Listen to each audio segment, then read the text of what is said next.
આજ મારા વેવાય રાજા અજમલ કર્યા છે વેરી માટીની વેવાય બન્યા છે. હા રાજવી, ભોજનિયા તો આજ વેવાય મીઠા થાય પણ એ પેલા રાજા પડિયારના બે શબ્દ સાંભળો વેવાય. કહો રાજવી. પરંતુ આજ તમે વારી વારીને કુંડની માત હિંગળાજને વિનવતા હતા રાજવી. સત્ય વાત છે રાજવી.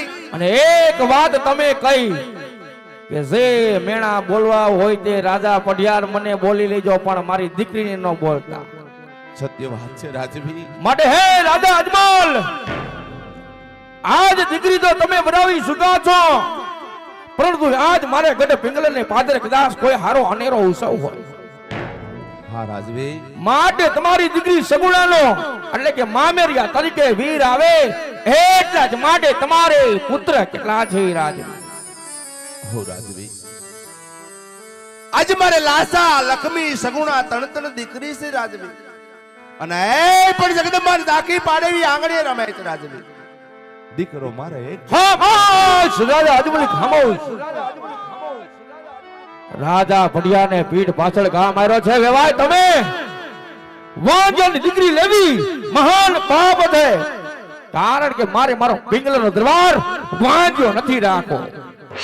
નહીં રાજવી, આવા કરવા કપડા વહેણીના બોલો સાથે બેહી એકવાર ભોજન મીઠા કરો. અરે સોળો ભોજન તેની વાત રાજા ઉડિહાના કેટલા આંકડા નિયમો માટે સાંભળો રાજન. હા રાજવી, તમારા નિયમની મને જલ્દી વાત કરો રાજવી. એ યહાં દે પડિયાર એક હોને રાજન સાંભળો.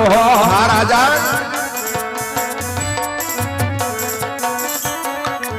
એ બને આપણે વેવાયું કેવાય વેવાય રે એક હોને રાજા સાંભળો. હા રાજવી.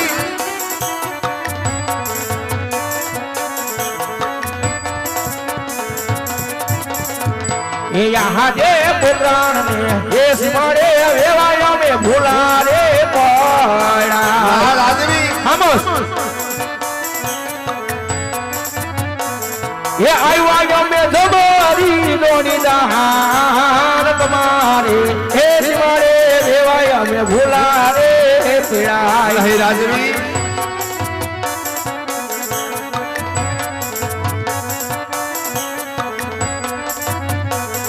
એ યહાં દે ખબર રે ઓ તો રે વેવાય નો હું બને. હે રાજવી, મને જો આવી ખબર હોત તો મારી સગુણા તમને ન આપી હોત રાજવી.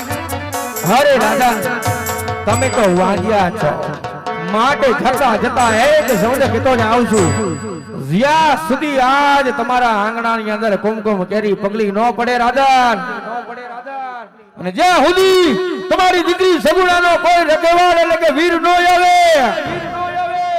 ત્યાં સુધી પિંગલગઢની મહેમાન ગતિ તો શું?